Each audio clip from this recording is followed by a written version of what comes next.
Selamat pagi Alberta. Ya, pagi semuanya. Kalau kita lihat nih ya, dekor udah berubah lagi. Tadinya merah tua, sekarang udah jadi merah muda nih. Tadinya Imlek, terus sekarang udah suasana Valentine ya. Saya mewakili jemaat mengucapkan terima kasih buat para pengurus yang udah dekor ini nih. Pasti Adrian yang naik-naik juga ya. Thank you buat dekornya. Ya biar di bulan kasih sayang ini katanya ya, bulan Valentine, dan kita memperingati kasih sayang katanya, tapi biar ini juga kita peringati setiap hari bahwa kasih Tuhan Yesus selalu baru setiap pagi. Amin. Kasih Tuhan Yesus tidak berkesudahan buat kita semua. Amin. Yuk saya undang semuanya untuk berdiri. Kita mau mulai memuji Tuhan kita berdoa dulu pagi ini.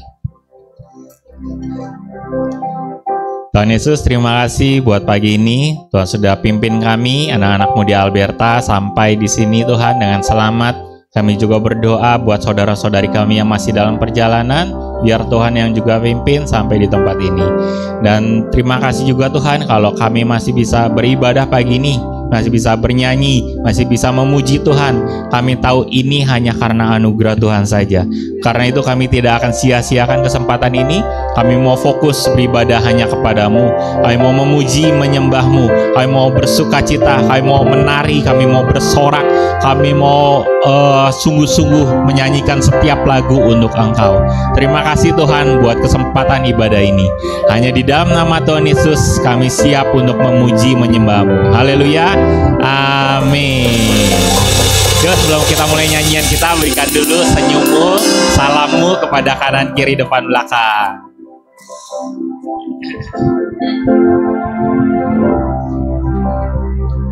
Oke, Alberta semua bersuka? Amen. Semua bergirang? Ya. Yuk sama-sama kita katakan, oh giranglah.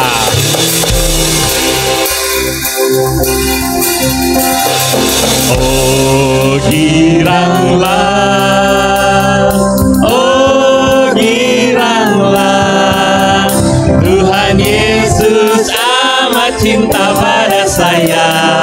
Oh girang, sekali lagi katakan, oh giranglah. Yang mengalami cintanya Tuhan, nyanyikan dengan sukacita. Tuhan Yesus amat cinta pada saya. Oh giranglah, ku masuki gerbangnya, masuki gerbangnya dengan hati bersyukur, halamannya dengan pujian. Kataku hari ini harinya Tuhan, ku bersuka sekali lagi. Alberta, ku masuki gerbangnya dengan hati bersyukur, halamannya dengan pujian. Kataku hari ini harinya Tuhan, ku bersuka sebab Dia girangkanku. Dia girangkanku, oh Dia girangkanku. Ku bersuka sebab Dia girangkanku. Amin. Dia girangkanku, oh Dia girangkanku. Ku bersuka sebab Dia girangkanku. Haleluya. Sekali lagi nyanyikan dari awal. Ku masuki gerbangnya dengan hati bersyukur, halamannya dengan pujian.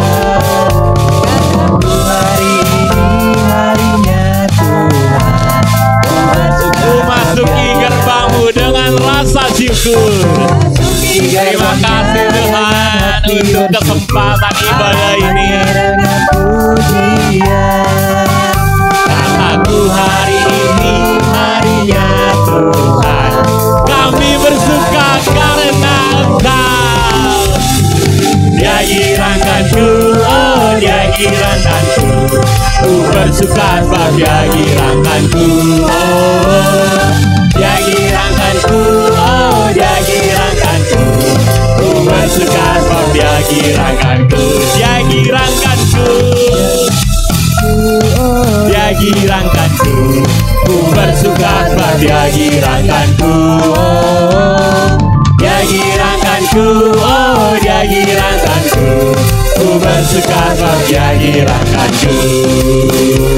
Amin. Hanya Tuhan saja sumber sukacita kita semua. Alberta, sekali lagi katakan sama-sama ya. Dia girangkanku, oh Dia girangkanku, ku bersuka sebab Dia girangkanku. Amin, terima kasih Tuhan. Dia girangkanku, oh Dia girangkanku, ku bersuka sebab Dia girangkanku. Kami bersemangat. Dia girangkanku, oh Dia girangkanku, ku bersuka sebab Dia girang. Lihat kanan kirinya udah bergirang belum tuh? Amin. Ku bersuka sebab Dia girangkanku, ku bersuka sebab Dia girangkanku, ku bersuka sebab Dia girangkanku. Amin. Hanya Tuhan sumber sukacita kita, amin. Kasih-Nya selalu baru setiap pagi. Kasih Tuhan tak berkesudahan.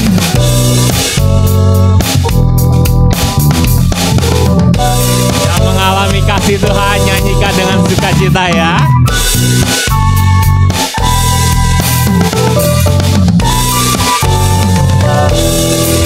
Sama-sama. Kasih Allah tak berkesudahan, selalu baru setiap pagi. Rahmat-Nya pun tak pernah berakhir. Sekali lagi Alberta. Kasih Allah tak berkesudahan, selalu baru setiap pagi.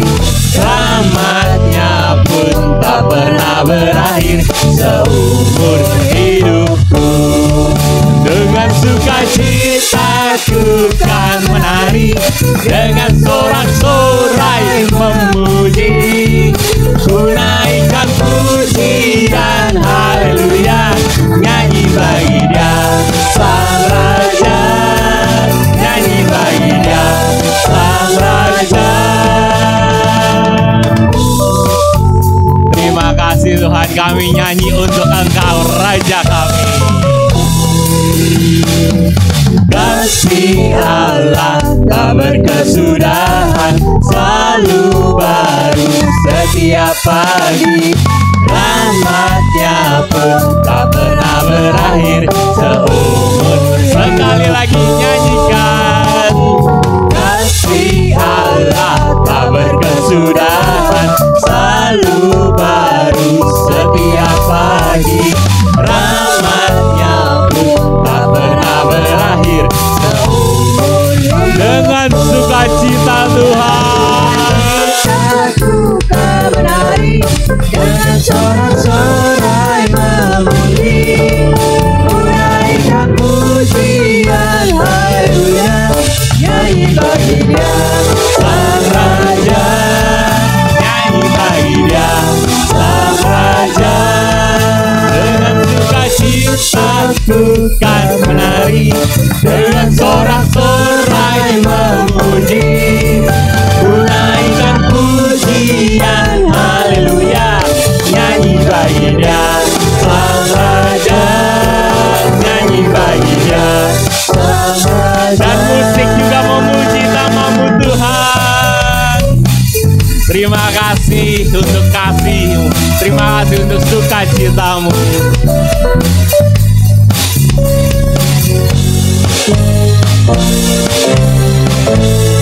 Dengan sukacita ku kan menari, dengan sorak-sorai memuji.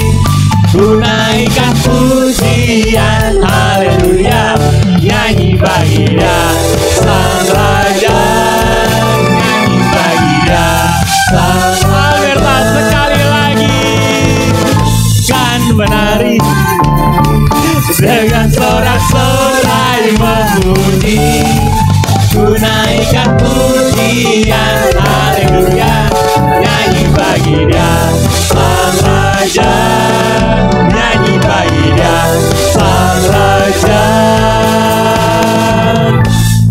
Selamanya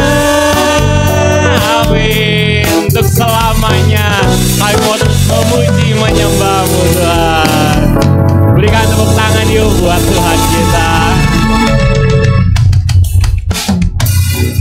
Puji Tuhan. Ya, kalau tadi kita udah bersyukur memuji Tuhan, kita ingat kasih setia Tuhan yang selalu baru. Kita juga lewat lagu ini kita mau ingat kasih setia Tuhan ketika Dia tergantung di atas kayu salib. Kasih setianya yang menebus kita semua.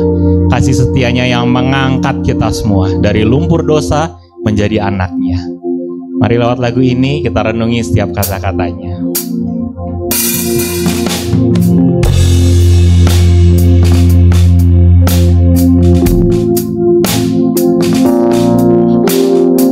I cast my mind to Calvary.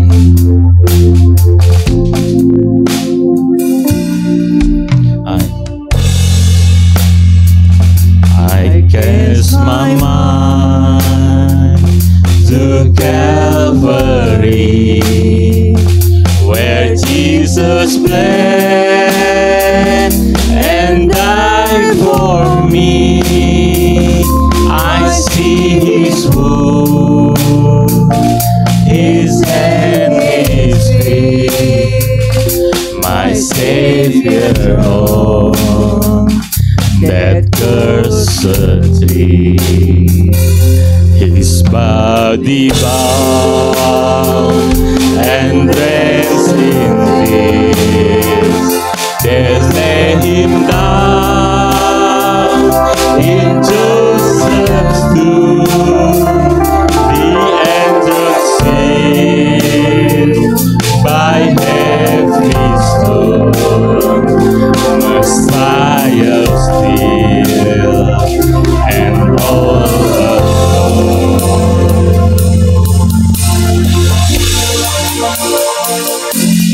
Oh, praise the name of the Lord our God. Oh, praise His name forevermore. For endless days we will sing Your praise. Oh Lord, our God.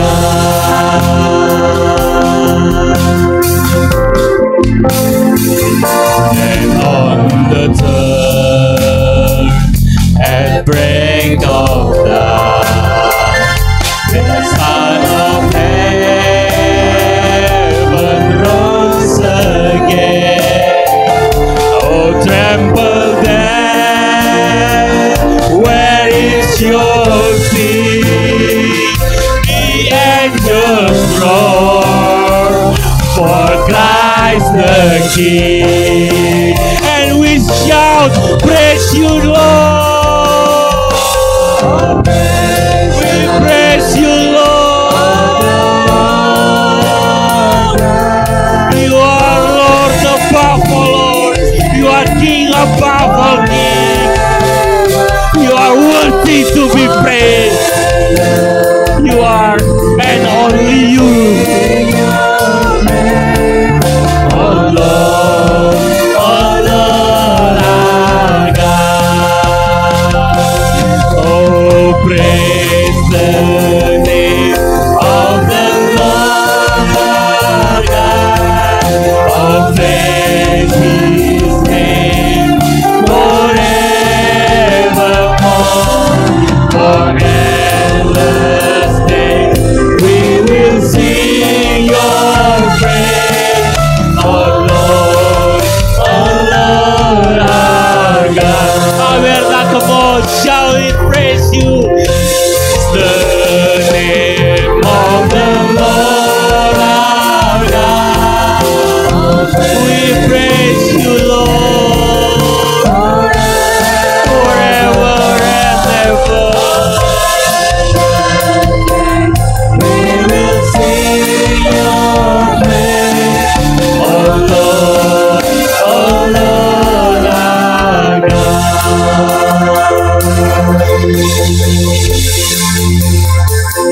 He shall return in robes of white.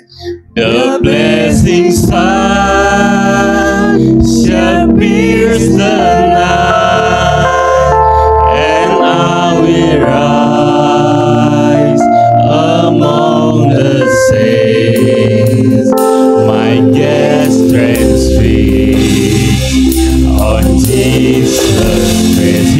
shall return, He shall return in robes of white.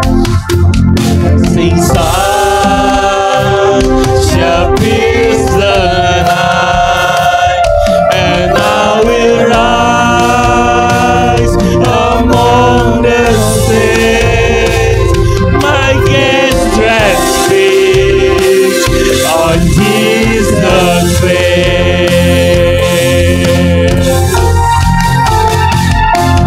Oh, praise the name of the Lord our God.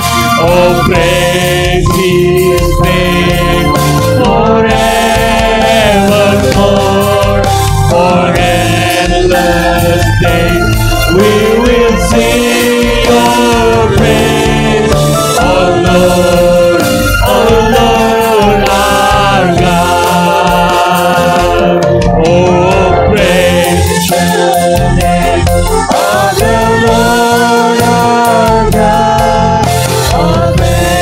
Oh Lord, we praise You, Lord. For endless days we will sing Your praise, oh Lord our God.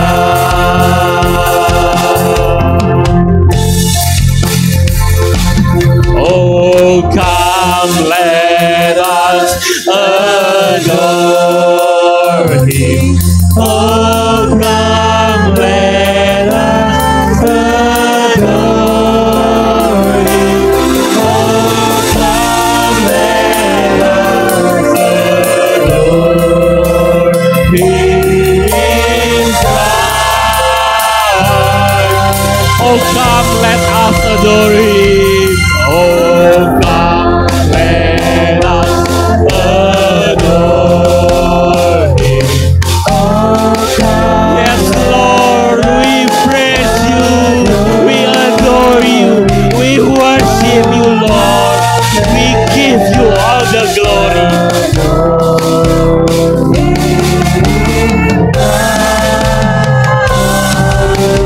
We give You all the glory. We give You all the glory. We give You all the glory. We give You all the glory. God, we give You all the glory. We give You all the glory. We give You all the glory. We give You all the glory.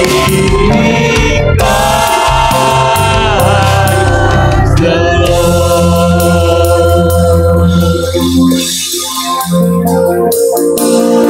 Sembah dan puji Dia, sembah dan puji Dia, sembah dan puji Dia, Sang Raja. Alberta sekali lagi, sembah dan puji Dia. Sembah dan puji Dia, sembah dan puji Dia, sembah dan puji Dia, Sang Raja. Sembah dan puji Dia, Sang Raja.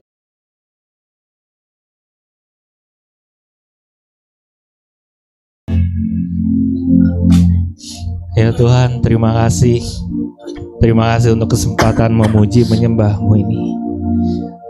Terima kasih di bulan kasih sayang ini, kami selalu ingat, kami tahu kasih-Mu selalu besar, kasih-Mu selalu baru setiap pagi. Kasih-Mu tidak pernah berkesudahan.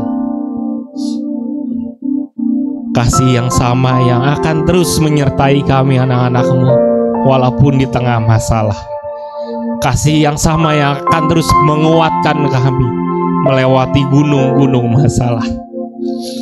Kasih yang sama yang akan terus membuat kami bertahan di dalam hidup ini.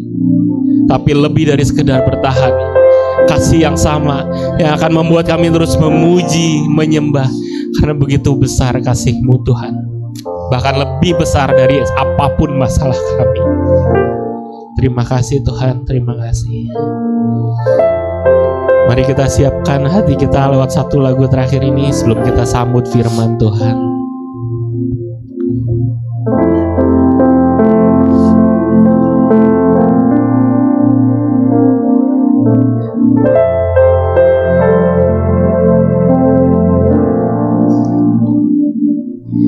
Jiwaku berkata, apakah masih ada harapan melewati tangisan, rasa sesak di dada?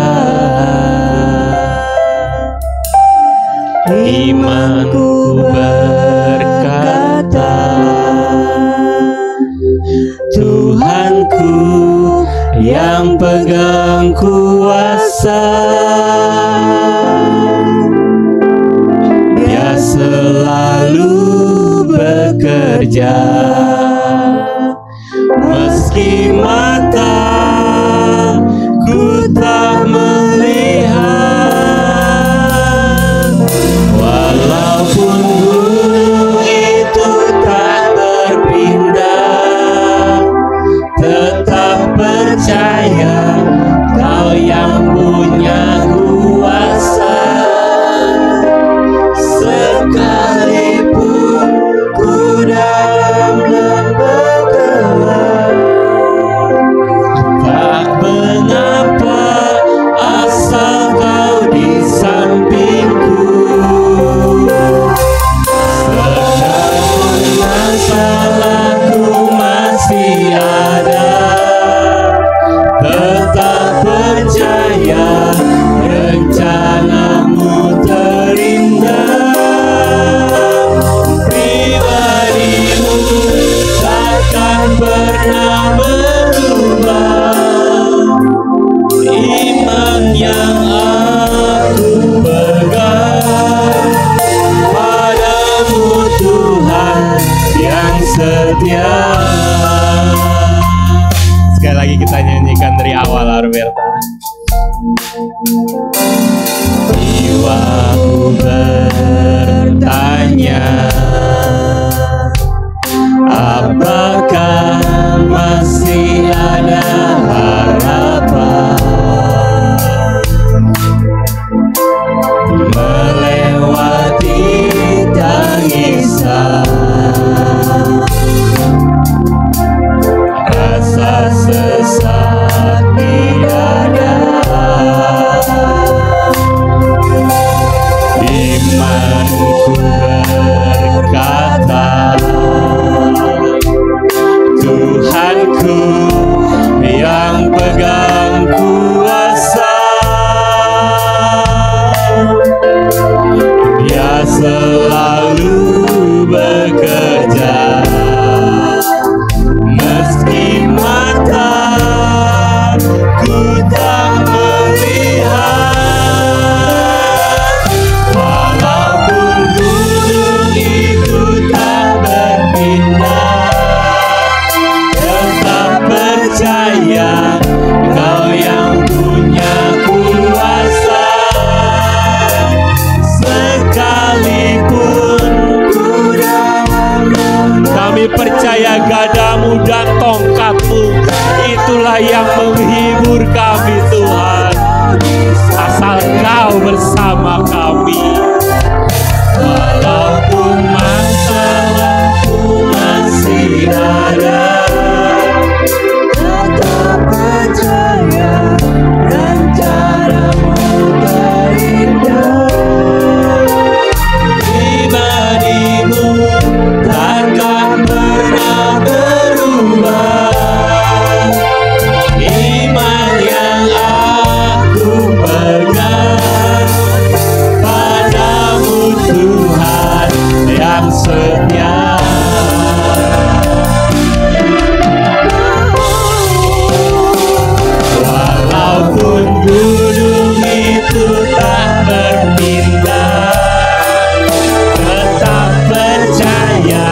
Iman yang aku pegang pada Tuhan yang setia.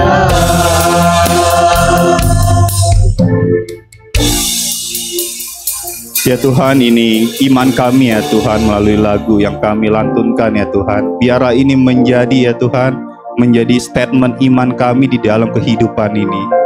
Kami tetap percaya Tuhan apapun yang terjadi dalam kehidupan kami, karena kami punya Tuhan yang Maha Kuasa. Tuhan yang mampu memberikan, juga Tuhan yang mampu mengambil sesuatu dalam kehidupan kami. Terima kasih ya Tuhan, kami tetap mau memuliakan nama-Mu apapun yang terjadi di dalam kehidupan kami. Untuk itu ya Tuhan, tolong pimpin kami ya Tuhan, menjadi anak-anak-Mu yang tidak hanya sekedar mengeluarkan perasaan kami melalui lagu, tapi kami mau memahami firman lebih dalam lagi ya Tuhan, sehingga kami memiliki hubungan yang erat dengan Engkau ya Tuhan. Kau tolong kami ya Tuhan, pribadi lepas pribadi di tempat ini. Tolong sentuh hati kami ya Tuhan, biar Roh Kudus bekerja dengan bebas, dan biarlah rema di dalam firman yang akan disampaikan ini bisa menjadi penguatan bagi kami semua di dalam kehidupan ini. Terima kasih ya Bapa, kemuliaan hanya bagi-Mu saja di tempat yang maha tinggi. Dalam nama Yesus Kristus kami sudah berdoa dan kami sungguh mengucap syukur. Yang percaya katakan amin. Silakan duduk Bapak Ibu Saudara. Ya, shalom semua, selamat pagi. Ya, terima kasih. Saudara, hari ini saya kasih judulnya Perfect Timing ya Saudara ya. Judul khotbahnya Perfect Timing, terambil dari 1 Samuel 1 ayat 1 sampai yang ke-20. Ya Saudara, sebelumnya saya mau cerita sedikit ya Saudara ya. Di dalam memberikan nama ya Saudara ya, jika kita memiliki anak kayak gitu ya, mungkin Bapak Ibu Saudara ya bisa flashback kembali gitu ya. Kalau memberikan nama anak gitu ya, biasanya pasti kan ada harapan, ada doa ya, kayak gitu ya. Nah, ternyata memang nama itu mengandung arti sesuatu yang luar biasa kayak gitu. Nah, kalau konteks dalam pasal yang akan kita bahas di hari ini, itu kisahnya tentang orang tua dari Samuel, yakni adalah Elkana dan Hana. Fokusnya kepada Hana gitu. Nah saudara, nama Hana ini adalah kasih karunia artinya. Tetapi ternyata apa yang dialaminya itu melalui proses penderitaan, melalui lembah kelam, kalau istilah dari lagu yang tadi saudara ya. Karena ternyata seringkali kita menemukan orang-orang yang memiliki nama baik, artinya baik, tapi nyatanya dalam kehidupannya tidak begitu baik saudara ya. Misalkan ada orang yang namanya Sabar, udah tua dipanggilnya siapa Bapak Ibu? Pak Sabar, kayak gitu kan ya. Cuman kan kalau nasehatin orang kayak gini, terus dia nggak sabaran, jadinya aneh ya. Pak Sabar atau Sabar gitu ya. Nah jadi seringkali kontras dengan kelakuan atau bahkan keadaan di dalam kehidupan dia saudara. Bahkan saya coba googling kembali ya, nama-nama unik gitu ya saudara. Emang ada kerjaan gitu. Nama-nama unik yang ada di Indonesia gitu ya. Ternyata di daerah Jogja itu ada guru. Guru pasti baik dong harusnya gitu kan ya. Tapi namanya saudara tahu nggak apa? Saiton kayak gitu ya. Saiton gelarnya MSI setahu saya kayak gitu. Tapi ternyata ada yang kontras gitu ya. Di daerah lain, daerah Banyuwangi kayak gitu ya, ada orang yang namanya Tuhan. T-U-H-A-N-nya itu huruf besar semua bahkan kayak gitu ya. Saya nggak paham kenapa orang tuanya ngasih nama tersebut kayak gitu ya. Tapi kalau kita ngelihat lagu tadi kayak gitu kan ya, ternyata suasana Natal itu masih terasa kayak gitu saudara. Nah ternyata ada orang yang pengen suasana Natal itu tetap terus ada gitu. Mereka namanya orang, ada yang namanya tuh orang tuh selamat gitu ya. Tapi panjangnya Selamat Hari Natal kayak gitu. Saudara boleh googling lah ya. Tadi saya nggak ada kerjaan aja, saya googling. Nah kemarin waktu saya merenungkan kisah tentang kelahiran Samuel ini saudara ya. Nama Hana itu sekali lagi artinya adalah kasih karunia. Tapi ternyata di dalam kehidupannya untuk mendapatkan kasih karunianya sendiri harus melalui proses yang begitu panjang dan berliku-liku.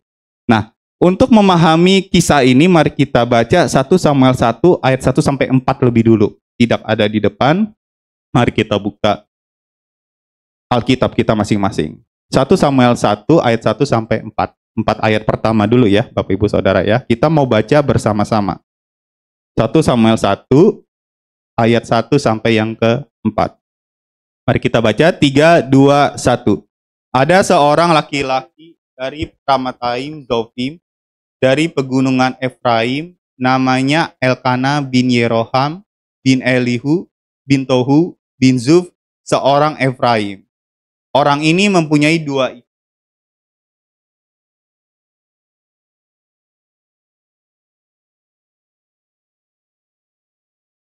Dari tahun ke tahun pergi meninggalkan kotanya untuk sujud menyembah dan mempersembahkan korban kepada Tuhan semesta alam di Silo. Di sana yang menjadi imam Tuhan ialah kedua anak Eli, Hofni dan Pinehas. Pada hari Elkana mempersembahkan korban, diberikannya kepada Penina, istrinya, dan kepada semua anaknya yang laki-laki dan perempuan, masing-masing sebagian. Baik, Bapak Ibu. Terima kasih. Saudara, kita bisa melihat lebih dulu tentang latar belakang dari orang tua Samuel ini ya, dari imamnya dulu di dalam keluarga, yaitu adalah Elkana. Saudara, Elkana ini dari suku Lewi ya. Nah, kalau kita lihat silsilah tadi di ayat pertama, itu untuk menunjukkan bahwa Elkana lahir dari keluarga terpandang. Dia orang kaya, Bapak Ibu Saudara ya. Buktinya bisa kita melihat dari dia memiliki 2 istri. Ya, untuk memberikan asupan harian kepada 2 istri dan kepada keturunannya, tentu itu tidak mudah. Ya, pasti dia memiliki banyak harta juga. Dan hal ini juga diperkuat dengan jenis serta jumlah yang dia persembahkan ke bait suci setiap setahun sekali. Ya, jadi ini orang kaya ya saudara ya si Elkana ini. Dan ditegaskan bahwa dia memiliki 2 istri. Saudara ya. Nah, saya mau tegaskan dulu ya bagian poin ketiga ini bahwa Elkana memiliki 2 istri. Hanya karena Alkitab mencatat bahwa ada satu tokoh Alkitab atau tokoh Alkitab lainnya dicatat dia memiliki lebih dari 1 pasangan, bukan berarti bahwa hal itu dibenarkan oleh Tuhan, saudara ya. Nah, jadi maksud saya gini ya, karena kita sebagai orang Kristen harus dalam membaca firman Tuhan, apalagi juga yang berkhotbah gitu ya, seperti saya, perlu memahami ini ya saudara ya. Hanya karena itu ditulis di Alkitab, bukan berarti itu dibenarkan. Ya, tentu berarti hal itu sering terjadi memang untuk seorang suami memiliki lebih dari 1 istri, kayak gitu. Nah, saudara, itu pun juga dia dipertegas dari zaman Kejadian ya, bagaimana Tuhan memberikan sebuah perintah bahwa pernikahan itu 2 menjadi 1. Itu udah jelas kayak gitu ya. Cuman karena keras kepalanya manusia, akhirnya ada seorang bernama Musa harus mengeluarkan surat cerai. Jadi dilegalkan, kira-kira kayak gitu saudara. Tapi bagaimanapun di mata Tuhan itu sebuah kekejian atau ketidakbenaran ya.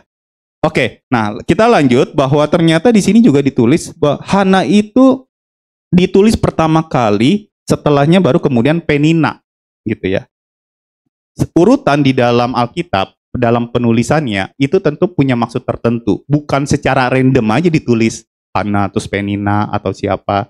Bahkan waktu Tuhan Yesus memanggil 12 muridnya itu pun juga ada urut-urutannya dan itu punya arti dan makna tertentu Bapak Ibu Saudara. Konteks ya di sini Hana berarti adalah istri pertama. Tapi karena Elkana melihat Hana tidak memiliki anak, kemudian dia mengambil istri kedua namanya Penina. Mirip dengan apa yang terjadi dalam kisah Abraham ya Bapak Ibu Saudara ya. Bagaimana Sarai akhirnya menawarkan Hagar dan itu memang lumrah terjadi. Tapi sekali lagi, bukan berarti itu dibenarkan di mata Tuhan. Dalam budaya Israel kuno memang tidak memiliki anak laki-laki itu sebuah aib Bapak Ibu Saudara. Kenapa? Karena anak laki-laki ini merupakan satu orang yang akan meneruskan keturunannya secara silsilah juga warisan. Jadi maksud saya kalau sampai meninggalnya Elkana,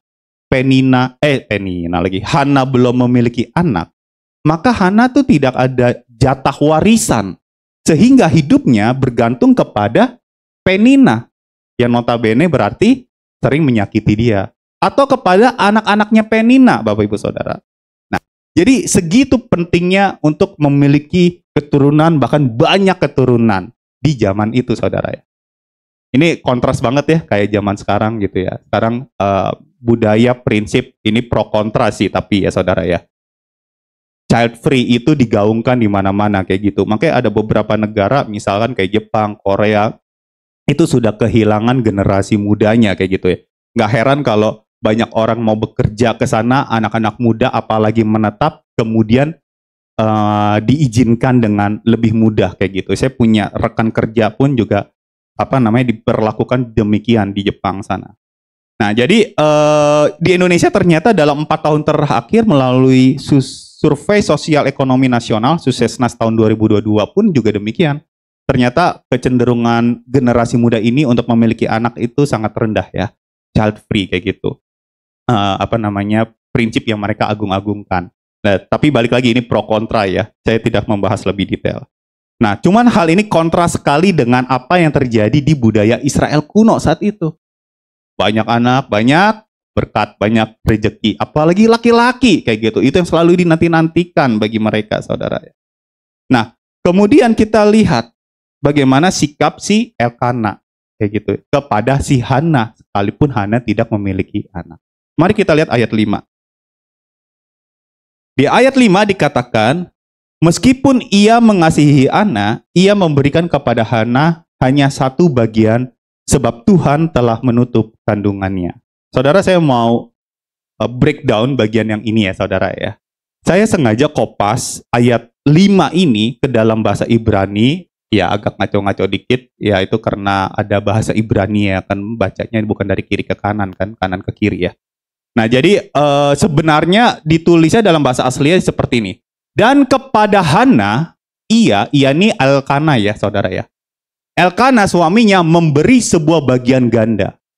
Ya, berbeda ya. Karena ia mengasihi Hana. Jadi terdengarnya lebih positif. Saudara boleh cek di dalam beberapa terjemahan lainnya, di dalam bahasa Inggris misalkan, itu memang diterjemahkannya bahwa si Elkana memberikan double portion kepada si Hana. Saya nggak ngerti kenapa LAI menerjemahkannya demikian yang di Alkitab kita, tapi mungkin ini bicara tentang potongan korban. Ya. Ada berapa bagian dan lain sebagainya kayak gitu. Budaya Israel kuno dengan yang ada di Indonesia itu kan memang harus ditelaah lebih baik lagi. Tapi yang pasti di beberapa terjemahan lain saya juga melihat dari dalam bahasa aslinya jelas dikatakan bahwa Elkana memberikan double portion karena bentuk kasih dia kepada si Hana. Esensi yang saya mau ambil, terlepas dia mau kasih satu bagian, 2 bagian, atau jangan-jangan 2 bagian itu kuping doang gitu kan ya, dan lain sebagainya gitu. Saudara, yang pasti Elkana mengasihi Hana. Itu poin pentingnya. Elkana mengasihi Hana. Nah, tapi ternyata ayat 5 ini belum selesai, Saudara. Dilanjut dengan kata-kata, sebab Tuhan telah menutup kandungannya. Dalam bahasa aslinya pun juga dikatakan demikian. Adonai sagar rahmah. Artinya Tuhan telah menutup rahim dari Hana. Saya merenungkan bagian ini Bapak Ibu Saudara. Kenapa? Karena aneh gitu ya. Alkitab mencatat banyak sekali tokoh-tokoh wanita itu yang mandul. Betul ya? Jelas kata-katanya. 1 kata 6 huruf lebih mudah menjelaskan keadaan Hana daripada kalimat Tuhan menutup kandungan Hana. Kenapa sampai perlu Alkitab menulis Tuhan menutup rahim atau kandungan Hana? Padahal kan ngomong mandul, udah jelas. Kita ngerti apa maksudnya kayak gitu. Tapi kenapa demikian ditulisnya? Kalau kita lihat kembali ya, Sarai, siapa? Ribka, istri Manoa, Elisabeth. Nah, mereka kan dibilangnya mandul, Bapak Ibu Saudara. Dan itu hal yang biasa terjadi kok ditulis dalam Alkitab. Harusnya bukan hal yang unik lagi kayak gitu. Saya percaya bahwa sekali lagi, jika sesuatu dijelaskan secara terperinci, pasti ada maksud dan tujuannya Bapak Ibu. Jadi ini bukan sekedar kondisi medis atau biologis dari Hana. Tapi ini menunjukkan bahwa Tuhan memang mengizinkan hal itu terjadi. Secara sengaja, intensional, Tuhan memang menutup kandungan Hana. Jadi sejujurnya, saya nggak tahu Hana ini mandul apa enggak. Karena yang pasti Tuhan menutup kandungan Hana. Dan ini sebenarnya sejalan kok dalam pola di dalam Alkitab. Waktu ada tokoh-tokoh Alkitab ya, ibu-ibu dalam Alkitab ini yang tadi saya sebut ya, ada Sarai, misalkan ada Elizabeth, ada Ribka. Mereka pada akhirnya melahirkan anak, kemudian anak tersebut menjadi tokoh penting di dalam Alkitab. Ya, Sarai melahirkan Ishak. Rahel misalkan melahirkan siapa? Yakub. Elizabeth melahirkan Yohanes Pembaptis. Mereka menjadi tokoh-tokoh penting di dalam sejarah Alkitab, saudara ya. Nah, ini berarti menunjukkan bahwa kemandulan Hana ya, atau waktu Hana ditutup kandungannya oleh Tuhan, itu bukan sekedar penderitaan pribadi, tapi ini bicara tentang rancangan Tuhan yang indah. Hanya saja belum waktunya, belum perfect timing, Bapak Ibu Saudara. Saya ingin jelaskan bagian ini dengan apa yang terjadi dalam kehidupan saya ya. Ini ilustrasi aja. Kalau saudara mau ke rumah saya, pasti kan lewatnya gerbang Sunter Indah di sana ya, saudara ya, di sebelah kanan. Kalau saya ngeliat sini, berarti kan kanan di sini ya, saudara ya. Nah, di situ saudara ketemu dengan security, ninggalin KTP dan lain sebagainya. Kecuali saudara punya stiker ajaib ya, yang memperbolehkan saudara untuk lewat. Nah, kalau mau ke rumah saya kita harus lewat situ. Ya, kenapa? Karena itu cuma satu-satunya jalan. Ya, tadinya gitu. Tapi ternyata di belakang dekat rumah saya di daerah Sunter Indah 2 itu ada pintu belakang. Akses itu lebih memudahkan saya tuh. Kalau mau ke rumah Papi Abin, kalau mau ke rumah Tante Livi, pinjem garam gitu. Kan lebih mudah gitu kan ya. Tapi ternyata ada satu masa oleh otoritas setempat itu ditutup. Jadi saya sulit tuh untuk ke Sunter Hijau, jadi mesti muter lagi. Kalau mau ke danau, muter lagi gitu. Oleh otoritas setempat itu ditutup. Lalu kemudian sekarang oleh otoritas setempat juga itu sudah dibuka. Saudara ya. Sehingga memudahkan saya untuk kalau pulang kerja, saya kena lewat suka belakang sana kayak gitu. Atau saya mau keluar ke Danau Indah atau mau ke Sunter Hijau gitu ya. Itu lebih mudah. Berarti ada otoritas tertentu yang bisa menutup atau juga membuka. Ayat ini jelas mengatakan bahwa Tuhan yang menutup kandungan Hana, Bapak Ibu Saudara. Memang Tuhan nggak janji bahwa kandungan ini akan dibuka, tapi dengan catatan bahwa Tuhan telah menutup kandungan Hana, berarti Tuhanlah yang punya kuasa, otoritas untuk membuka kandungan Hana. Itu yang saya ingin jelaskan, Bapak Ibu Saudara. Jadi Tuhanlah yang sanggup membuka kandungan Hana ini. Lalu kenapa harus ditutup? Jadi ternyata saudara ya, kata Tuhan, kalimat Tuhan telah menutup kandungan ini, artinya adalah suatu masa di mana Hana harus melewati suatu proses lembah kekelaman. Masa di mana Hana harus belajar meresponi keadaan dengan benar. Jadi ini masa yang tidak mengenakan bagi Hana, tetapi justru respon Hana terhadap keadaan itu jauh lebih penting. Karena seringkali kita kesulitan di dalam hidup ini, karena kita merasa kok keadaan saya tidak baik-baik saja ya. Tapi seringkali yang mempersulit kehidupan kita bukan keadaannya, tapi respon kita terhadap keadaan tersebut. Betul ya saudara? Saya ingin jelaskan hal ini ya. Minggu lalu saya sempat ke sekolah itu naik mobil kayak gitu ya, karena ada keperluan pulang sekolah mau buru-buru ke satu tempat. Singkat cerita saya udah pulang. Waktu saya pulang itu keluar dari sekolah saudara ya, nggak lulus ya, sekolah mulu gitu. Waktu saya pulang sekolah saudara ya, ada mobil besar di situ. Ya, saya nggak tahu, lupa mobilnya apa. Yang pasti saya menghindar ke kiri. Di situ ada got Bapak Ibu Saudara.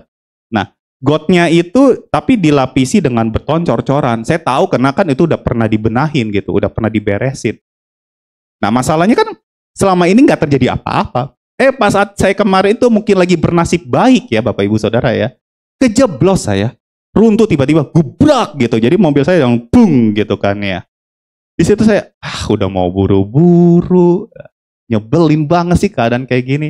Puji Tuhannya itu masih di depan sekolah, jadi rekan-rekan guru lain security membantu memikirkan gimana solusinya. Saya mikir, wah ini orang banyak juga nih yang bantuin. Angkat boleh kali ya, kayak gitu saya pikir. Nah, saudara, di situ respon saya terhadap keadaan itu sebenarnya lebih penting daripada keadaannya. Akhirnya saya coba berpikir jernih, coba tidak panik, karena saya juga kan lagi mau buru-buru gitu. Kemudian saya lihat, ya udah saya handrem dulu, keluar pintu, saya cek, oh iya cuman roda depan bagian kiri aja yang kejeblos gitu. Yang kiri belakang nggak kejeblos kayak gitu. Dan salah dikit ya bisa kejeblos barengan kayak gitu ya. Nah, cuman saya mikir gimana caranya, puji Tuhan security bantuin mikirin, kasih alas batu-batuan kayak gitu di roda kiri dan masih ada kekuatan di roda kanan kan gitu. Akhirnya saya banting setir aja.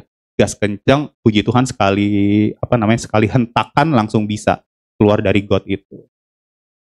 Seandainya tadinya saya responnya adalah panik, misu-misu, mungkin saya kesel, udah mau buru-buru lagi, keadaan kayak gini, mungkin tuh ada murid saya yang ngeliat deh, kepala sekolah aja ngomel-ngomel gitu. Apalagi kalau saya ngomong kasar gitu, dasar semut kayak gitu kan ya. Kan kita suka ya ketelepasan kayak gitu kalau lagi diserempet bajai kayak gitu. Diserempet terus ada air yang muncrat kena muka kita, kan suka ya kayak gitu. Nggak sengaja gitu kan ya. Jadi kebiasaan aja.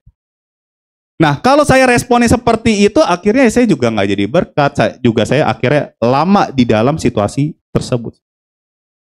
Jadi sekali lagi, respon kita terhadap suatu keadaan itu lebih penting daripada keadaannya sendiri.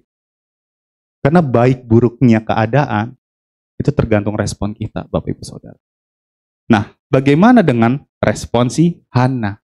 Dengan keadaan yang demikian.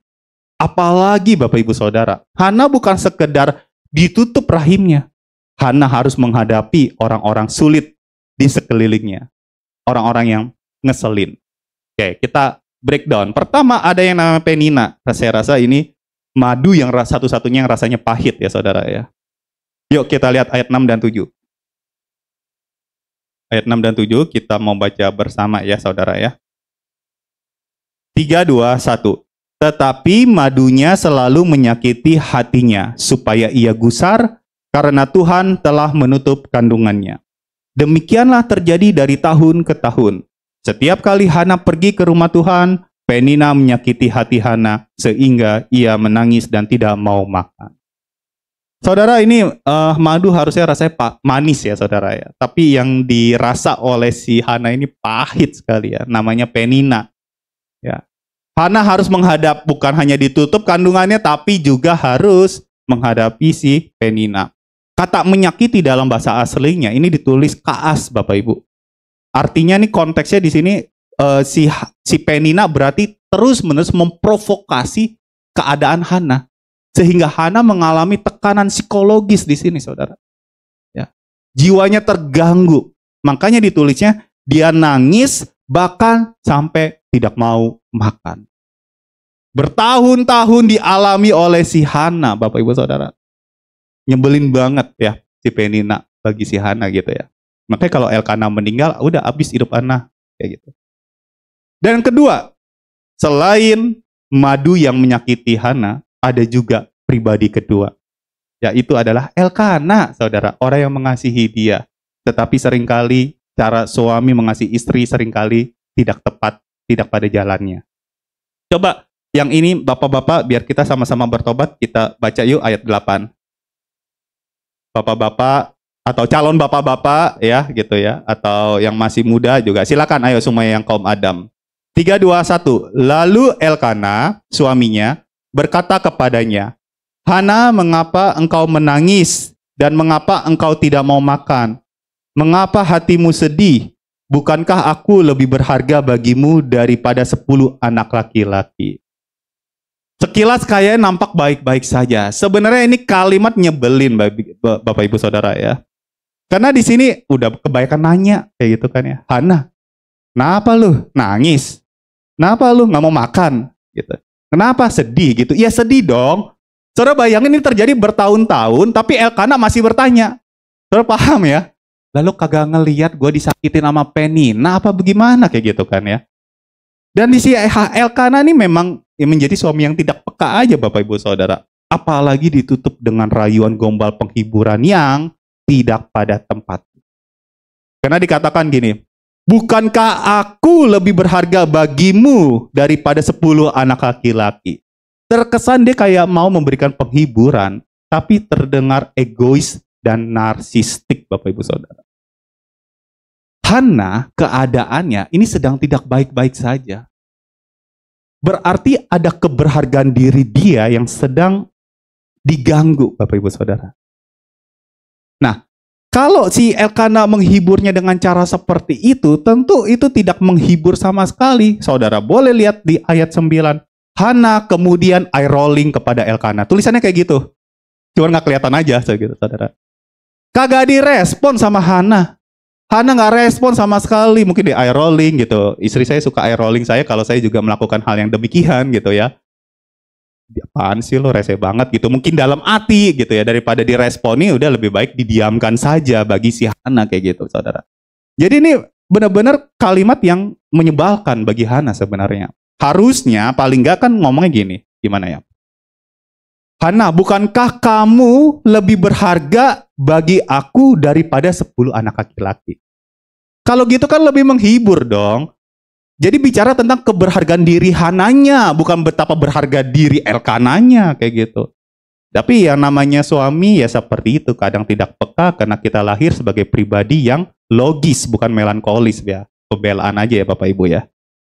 Nah, jadi saudara di sini kita lihat ternyata orang yang dekat dengan kita, sekalipun mungkin dia adalah pasangan kita, bisa saja dia tidak memahami keadaan hati kita yang sesungguhnya. Kemudian udah ketemu orang yang menyakiti hati dia, ketemu suami yang tidak memahami dia, yang nggak peka kayak gitu. Datangnya kemana?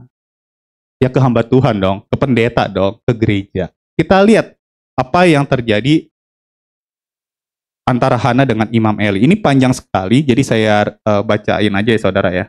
Saya ringkas aja. Jadi setelah si Hana harus berhadapan dengan siapa namanya tadi? Penina, kemudian harus berhadapan dengan Elkana, kali ini dia harus berhadapan dengan Imam Eli yang juga tidak mengerti apa yang ada di hati si Hana. Bahkan salah mengerti, saudara. Jadi waktu si Hana sedang berdoa ke bait suci, saking sedihnya dia nggak bisa mengeluarkan kata-kata. Tidak bisa berdoa mengeluarkan kalimat-kalimat. Dia hanya bisa berdoa terbata-bata sehingga yang dipikir oleh Imam Eli, wah ini Hana mabok nih, kayak gitu. Tapi sebenarnya saking sedihnya si Hana tidak mengeluarkan kata-kata, saudara. Dia tetap berdoa. Tadi dikatakan bibirnya apa? Bibirnya bergerak, tapi suaranya tidak ada gitu. Jadi udah orang-orang di sekeliling yang nyebelin, ketemu hamba Tuhan yang salah ngerti, kayak gitu kan ya. Mungkin kita nggak heran karena Imam Eli ini udah tua sih. Memang sudah tidak efektif lagi sebenarnya kondisinya. Saudara, yang saya mau tekankan di sini adalah orang-orang di sekeliling kita tidak akan pernah memahami perasaan kita seutuhnya, sekalipun mungkin dia adalah orang terdekat kita. Mungkin dia adalah pasangan kita. Mungkin dia adalah hamba Tuhan. Mungkin dia orang yang benar-benar klop sama kita di dalam kehidupan sehari-hari pun belum tentu ngerti perasaan sesungguhnya di dalam hati kita. Dan itu wajar kok, namanya juga manusia. Makanya anak Tuhan itu tidak diajar untuk mengandalkan manusia. Betul ya saudara ya? Kita diajar untuk mengandalkan Tuhan. Makanya datangnya kepada Tuhan. Curhatnya sama Tuhan. Yeremia 17 ayat 5 dikatakan gini. Terkutuklah orang yang mengandalkan manusia, yang mengandalkan kekuatannya sendiri, yang hatinya menjauh daripada Tuhan. Alkitab tidak berkata adalah jahat orang yang mengandalkan manusia. Nggak ngomong gitu. Tapi firman Tuhan bilang apa? Terkutuk orang yang mengandalkan manusia. Segitu pentingnya untuk kita bisa mengandalkan Tuhan sampai perlu Yeremia 17 ayat 5 ini ditulis, saudara. Kata terkutuk dalam bahasa asli itu maksudnya orang yang orang yang di luar terpisah dalam perlindungan Allah, saudara. Jadi dia keluar dari perlindungan Allah, dia keluar dari berkat Allah sehingga rentan untuk dia masuk dalam penderitaan. Makanya firman Tuhan bilang terkutuk orang yang mengandalkan manusia. Makanya kalau mau mengandalkan, mengandalkanlah Tuhan semesta alam. Jadi untuk itu saudara, lebih baik jika kita sedang mengalami penderitaan, lebih baik kita datang kepada Tuhan dengan hati yang hancur daripada berharap pada tangan yang rapuh, yaitu manusia.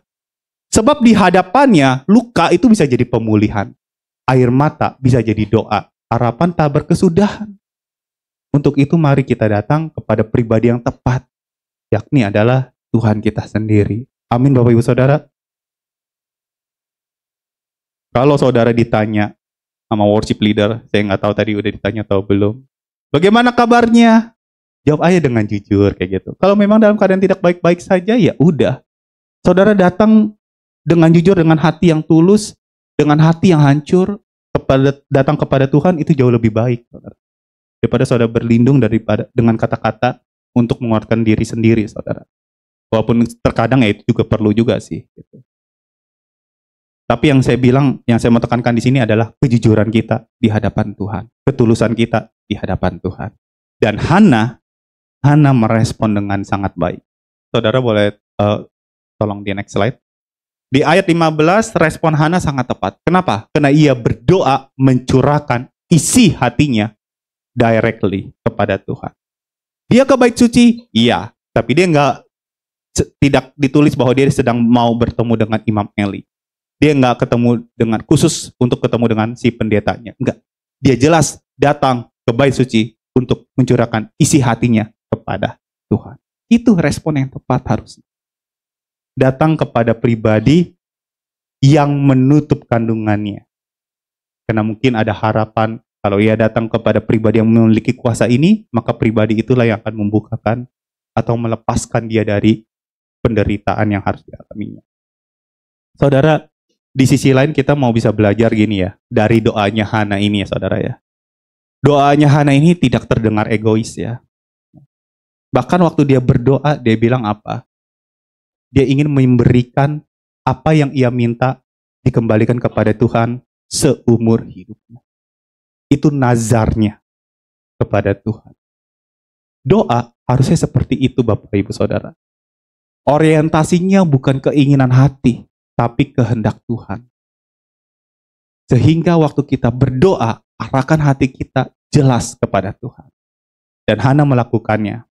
Hana bukan sekedar meminta anak untuk menutup aibnya selama ini, atau bahkan meneruskan warisannya, tetapi Hana minta anak supaya dia juga bisa berikan untuk Tuhan. Amin saudara. Orientasi doa kita, apapun itu, harusnya kita kembalikan kepada Tuhan. Saya boleh minta tolong Bapak Damai, tolong irinya. Thank you. Mari kita lanjut 4 ayat terakhir. 17 sampai yang ke-20 ya saudara ya. 17 sampai yang ke-20 kita mau baca bersama. 3, 2, 1. Jawab Eli, pergilah dengan selamat dan Allah Israel akan memberikan kepadamu apa yang engkau minta daripadanya. Sesudah itu berkatalah perempuan itu, biarlah hambamu ini mendapat belas kasihan daripadamu. Lalu keluarlah perempuan itu, ia mau makan dan mukanya tidak muram lagi. Keesokan harinya, bangunlah mereka itu pagi-pagi, lalu sujud menyembah di hadapan Tuhan. Kemudian pulanglah mereka ke rumahnya di Rama. Ketika Elkana bersetubuh dengan Hana, istrinya, Tuhan ingat kepadanya. Maka setahun kemudian mengandunglah Hana dan melahirkan seorang anak laki-laki. Ia menamai anak itu Samuel. Sebab katanya, aku telah memintanya daripada Tuhan. Saya akan jelaskan kenapa saya kasih judul khotbah ini perfect timing, saudara. Nggak kecepatan, nggak kelambatan. Perfect timing. Momentumnya pas, presisi. Jawaban doa Tuhan kepada si Hana ini. Karena pada saat itu, masalah Hana bukan masalah personal, tapi masalah global. Saat itu Israel telah terjadi krisis kepemimpinan, Bapak Ibu Saudara. Samuel lahir di saat terjadi krisis kepemimpinan yang ada di bangsanya itu. Kenapa? Karena yang pertama, pemimpin leader di saat itu tidak efektif. Namanya Imam Eli, yang tadi saya sudah jelaskan. Bahkan untuk mendidik kedua anaknya pun juga tidak baik. Siapa namanya? Hofni dan Fineas. Terjadi kemerosotan rohani di situ, di jajaran kepemimpinan. Jabatan disalahgunakan, bahkan melakukan kejahatan. Kemudian saat itu tidak ada pemimpin yang kuat, yang berwibawa. Karena memang nggak ada raja juga di saat itu. Saudara perlu tahu bahwa di sini adalah masa di mana setelah saudara baca Hakim-Hakim, kitab Hakim-Hakim, kemudian saudara baca kitab 1 Samuel, di tengahnya ada Rut ya. Nah, ini masa peralihan Bapak Ibu Saudara. Jadi tidak ada pemimpin yang kuat di saat itu. Makanya Samuel itu menjadi hakim terakhir Bapak Ibu Saudara. Nah, lahirnya Samuel itu persis tepat pada waktunya, perfect time. Hakim-Hakim 21 ayat 25 dikatakan gini, saking ngerinya ya Saudara ya, keadaan saat itu. Dikatakan gini, pada zaman itu tidak ada raja di Israel. Setiap orang berbuat apa yang benar menurut pandangannya sendiri. Jadi kalau ada orang gampar orang menurut itu dia benar, ya dilakukan. Kalau ada orang dia bunuh bahwa itu benar, maka dia akan lakukan. Saking mereka krisis kepemimpinan, keadaannya seperti itu. Zaman hakim-hakim itu satu bukti bahwa sebenarnya hakim-hakimnya sendiri pun mengalami persoalan hidup yang harus dibenahi, saudara. Mau dia Samson kek, dan lain sebagainya. Dan Samuel lahir di waktu yang tepat sebagai pemimpin yang tepat.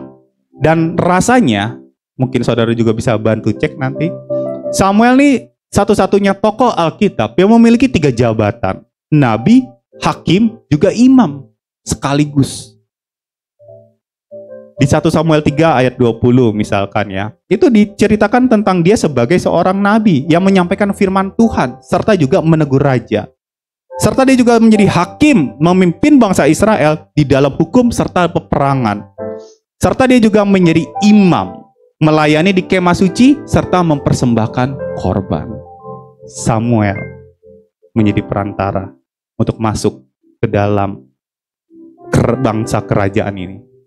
Yaitu Saul, kemudian itu Daud. Yang mengurapi siapa? Samuel. Jadi Samuel adalah satu-satunya tokoh penting pada saat itu. Kelahirannya adalah jawaban bagi Hana, iya dan amin. Tapi juga jawaban bagi bangsa Israel. Perfect timing. Itu rancangan Tuhan, saudara. Rancangan Tuhan saking indahnya seringkali melampaui harapan, keinginan kita sendiri, saudara. Hana mungkin hanya minta, ya paling enggak gue punya anak bisa nutup aib gue lah. Tapi gue kasih ke Tuhan lah, udah kayak gitu aja lah yang gue minta. Tapi ternyata Tuhan gak punya rencana untuk segitu doang. Tuhan punya rencana yang sangat indah dan sangat besar terhadap hidup Hana. Makanya Samuel lahir.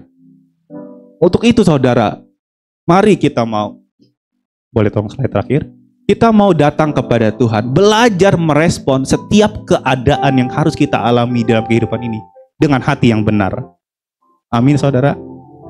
Jika kita melihat keadaan kita sedang sulit, tidak mengenakan, sedang hancur, respon saudara itu jauh lebih penting daripada keadaan saudara.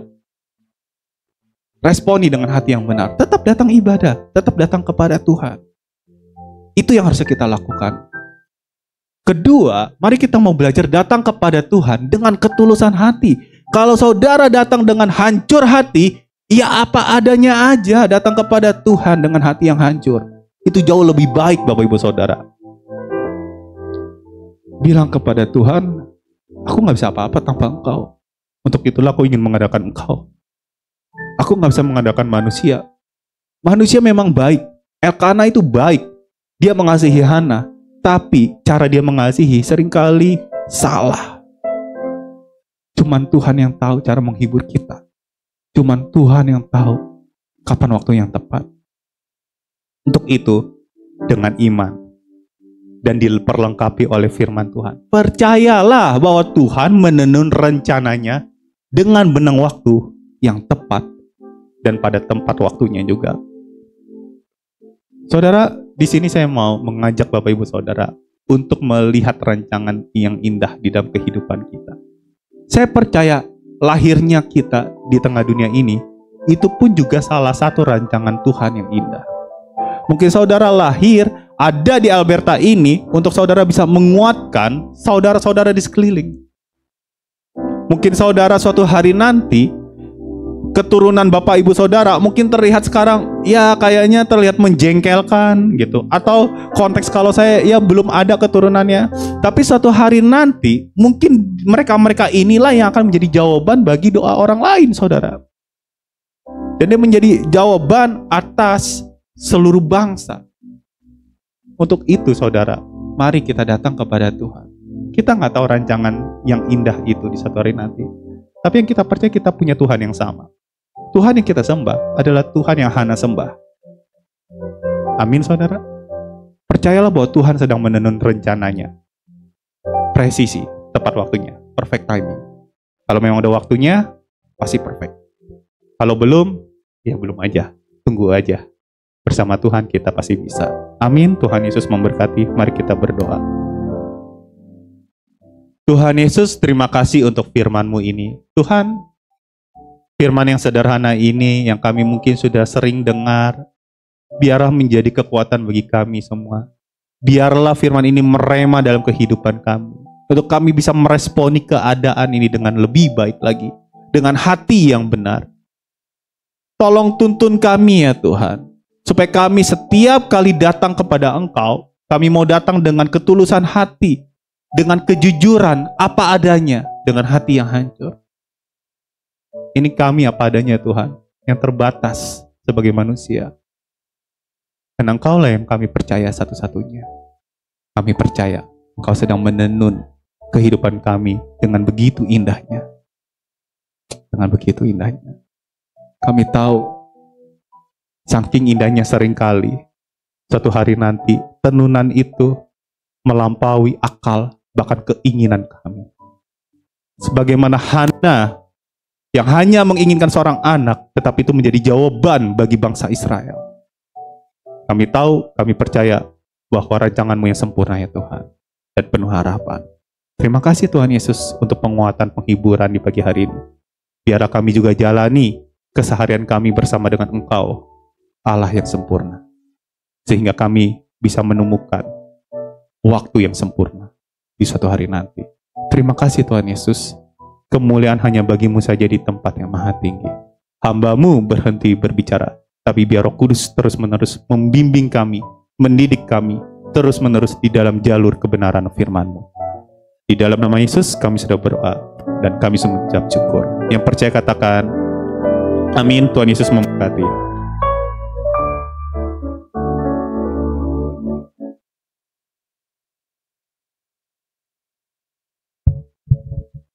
Puji Tuhan, saya yakin kita semua diberkati oleh firman Tuhan pagi ini. Saya atas nama seluruh jemaat dan Ibu Gembala mengucapkan terima kasih untuk pelayanan PDP Paulus. Tuhan Yesus memberkati. Sekarang kita akan berikan persembahan kita kepada yang bertugas. Saya udah untuk maju.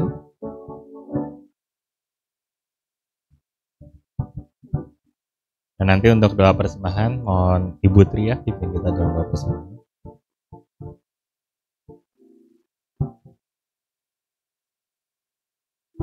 Kami bersyukur dan berterima kasih Tuhan buat waktu dan kesempatan yang indah di mana kami boleh masih diberikan kesempatan untuk kembali menikmati berkat-Mu, menikmati kasih-Mu, bahkan menikmati kebenaran firman-Mu Tuhan. Terima kasih buat kebenaran firman-Mu yang telah disampaikan oleh hamba-Mu PDP Paulus. Kami bersyukur Tuhan di mana firman-Mu boleh kembali mengingatkan kepada setiap kami. Biarlah apapun yang menjadi keberadaan kami, kami boleh tetap datang kepada Tuhan dan meresponi setiap apa yang ada dalam kehidupan kami dengan hati yang hancur untuk datang kepada Tuhan. Terima kasih Tuhan buat berkat firman-Mu. Biarlah ini boleh menjadi kekuatan dalam kehidupan kami dan boleh menjadi berkat, dan kami boleh senantiasa mengingat dan melakukannya dalam setiap kehidupan kami Tuhan. Pada saat ini juga Tuhan kami diberikan kesempatan untuk memberikan persembahan. Biarlah Engkau yang menyucikan, menguduskan, Setiap persembahan yang akan kami berikan ini biar boleh menjadi berkat. Terima kasih Bapak, memberkati juga kedua kolektan, Pak Hendrik dan juga Ibu yang melayani kolektan pada pagi hari ini dengan berkat yang khusus. Terima kasih Bapak, di dalam nama Tuhan Yesus, biarlah setiap kami dapat memberi dengan hati yang tulus dan sukacita. Dalam nama Yesus kami berdoa dan kami mengucap syukur. Amin. Amin. Mari kita berikan persembahan kita dan saya juga akan membacakan pengumuman. Bapak Ibu bisa lihat di layar. Pertama-tama, apakah ada di antara Bapak Ibu yang baru pertama kali hadir di Alberta? Kalau ada, mohon kesediaannya untuk berdiri supaya kami bisa mengenal. Tidak ada ya? Oke. Berikutnya, keluarga besar GBI Alberta mengucapkan terima kasih kepada PDP Paulus yang telah menyampaikan firman Tuhan dalam kebaktian umum hari ini. Tuhan Yesus memberkati keluarga dan pelayanan Bapak. Terima kasih juga kepada semua pelayan yang telah setia melayani dalam kebaktian umum hari ini. Tuhan Yesus memberkati. Untuk pengumuman berikutnya, ada outing untuk WBI Alberta. Jadi Komisi Wanita akan mengadakan outing tanggal 11 Februari di Villa YSKA. Sama-sama kumpul di gereja pukul 7.30 dan nanti berangkat pukul 8 dari sini. Oke, jadi kepada kaum wanita, jangan lupa ada outing tanggal 11 Februari pukul 7.30. Berikutnya, untuk benteng doa GBI Alberta setiap Jumat pada pukul 10 pagi. Ini bukan hanya bagi jemaat Alberta saja, tapi juga terbuka untuk umum. Mari kita bisa datang, mengajak keluarga, tetangga, dan juga teman untuk saling menguatkan melalui doa-doa kita. Lalu untuk kaum muda diajak untuk hadir setiap hari Sabtu pukul sore pukul 18 dalam kebaktian EYT atau Alberta Youth Team. Dan hari Sabtu ini tanggal 15 Februari diadakan acara kebersamaan. Untuk minggu yang akan datang tanggal 16 Februari pukul 8 pagi, ibadah umum kita minggu depan akan dilayani oleh Pendeta Carmelia Suryanto.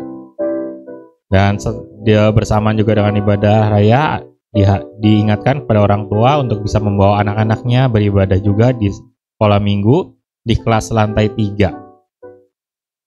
Oke, berikutnya keluarga besar GBI Alberta mengucapkan selamat ulang tahun kepada Ibu Ana yang berulang tahun tanggal 12 Februari, Saudara Jason Christopher Vito tanggal 15 Februari, dan Saudari Yvonne Kristiani tanggal 16 Februari. Bu Ana apakah hadir? Ya, Bu Ana nanti tanggal 12 Februari. Tanggal berapa sih? 8 ya? 9 ya, 9. 3 hari lagi nanti bisa hubungin Ibu Ana. Lalu berikutnya dana diakonia.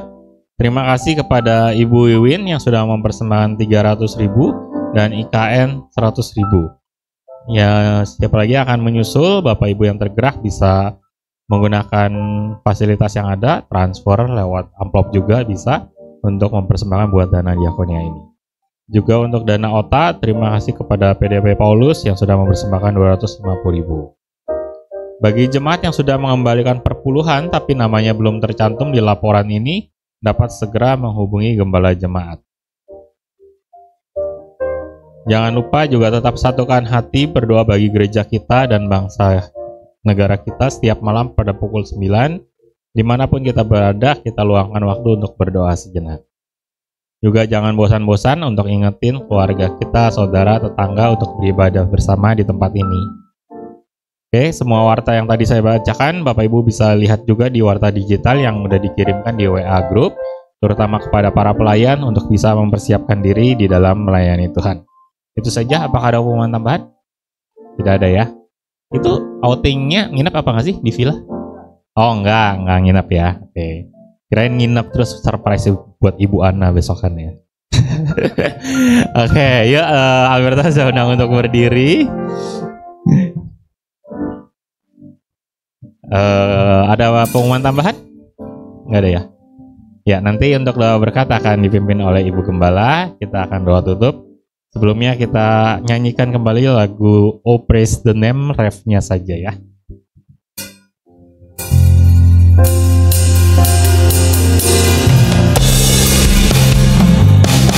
Oh, praise the name of the Lord our God. Oh, praise His name forevermore. For endless days we will sing your praise, oh Lord, our God. Oh, praise the name of the Lord our God. Oh, praise His name forevermore. For endless days we will sing your praise, oh Lord, our God. Ya Tuhan, kami mau terus memuji-Mu, kami mau terus menyembah-Mu, karena kami tahu Tuhan Yesus yang punya kendali dalam hidup kami. Tuhan Yesus yang memimpin hidup kami. Dan kami tahu kalau kami ada di dalam pimpinan-Mu, kami di dalam rencana-Mu, semuanya pasti indah pada waktunya. Terima kasih Tuhan, kami diingatkan kembali lewat firman Tuhan hari ini juga, bahwa Tuhan Yesus tetap memimpin Hana di dalam kondisinya, bahkan lebih besar dari itu Tuhan Yesus tetap memimpin bangsa Israel, sehingga di dalam masa krisis Samuel hadir di situ. Dan kami tahu pimpinan-Mu yang sama yang akan menyertai kami semua di tempat ini, di dalam kehidupan kami, di dalam keluarga kami, dan juga di dalam gereja ini. Dan lebih dari itu, buat bangsa negara kami pun kami percaya Tuhan yang tetap memimpin. Terima kasih Tuhan Yesus, dan biarlah firman ini boleh terus menguatkan setiap kami, sehingga kami nggak hanya dengar, belajar, tersentuh di gereja ini saja, tapi kami juga lakukan di dalam kehidupan kami. Kami responi keadaan kami dengan sikap yang benar seperti Hana. Terima kasih Tuhan Yesus untuk firman Tuhan yang sudah Tuhan sampaikan kepada setiap kami masing-masing secara pribadi. Kami juga berdoa buat hamba-Mu PDP Paulus. Terima kasih Tuhan sudah pakai menyampaikan firman-Mu. Kami percaya Tuhan Yesus yang terus menyertai dan memberkati. Biar dimanapun PDP Paulus melayani, baik itu di sekolah sebagai guru, baik itu di gereja-gereja sebagai hamba Tuhan, ataupun apapun peran dia, kami percaya Tuhan Yesus yang tetap memberkati, sehingga dimanapun Paulus melayani, di situ nama Tuhan Yesus dimuliakan. Tuhan Yesus, kami juga berdoa buat saudara-saudari kami yang akan berulang tahun, untuk Ibu Ana, untuk Jason, dan juga Yvonne. Biarlah di momen bahagia mereka, di ulang tahun mereka, mereka juga kembali bisa melihat, mengingat bahwa Tuhan Yesus yang terus menyertai dan tidak pernah meninggalkan setiap anak-anaknya. Terima kasih Tuhan Yesus. Dan kami terakhir berdoa buat semua anak-anak-Mu yang mengadakan ibadah pada hari ini, dimanapun gerejanya, dimanapun tempatnya, di tempat yang lebih kecil atau lebih besar, di tempat yang lebih gak nyaman ataupun lebih mewah, kami percaya Tuhan yang tetap sama, Tuhan yang tetap hadir, Tuhan yang akan memberkati, menguatkan, melindungi, memimpin, Tuhan yang sendiri yang akan menghibur setiap anak-anak-Mu pada hari ini. Terima kasih Tuhan Yesus, kami berdoa dan kami naikkan setiap doa ini hanya di dalam nama Tuhan Yesus. Kekasih-kekasih Kristus yang diberkati Tuhan, pulanglah dan terimalah berkat Tuhan. Turunlah kiranya atas saudara-saudara semua, kasih karunia dan damai sejahtera dari Allah Bapa, pengampunan dan kasih sayang dari Tuhan Yesus Kristus, penghiburan, penyertaan, bahkan pimpinannya di dalam kuasa Roh Kudus memimpin kita sekalian. Mulai saat ini sampai Maranatha, Yesus datang yang kedua kali. Hanya di dalam nama Tuhan Yesus kami sudah berdoa dan bersyukur. Haleluya. Sama-sama katakan amin. Tuhan memberkati-Mu.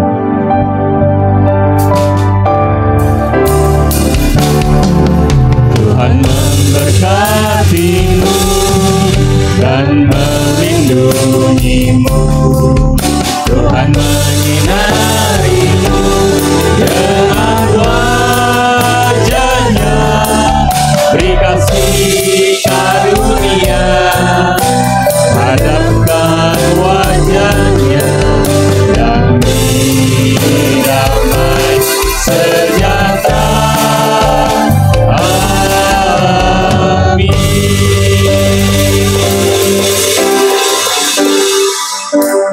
Selamat hari Minggu. Tuhan Yesus menyertai kita semua.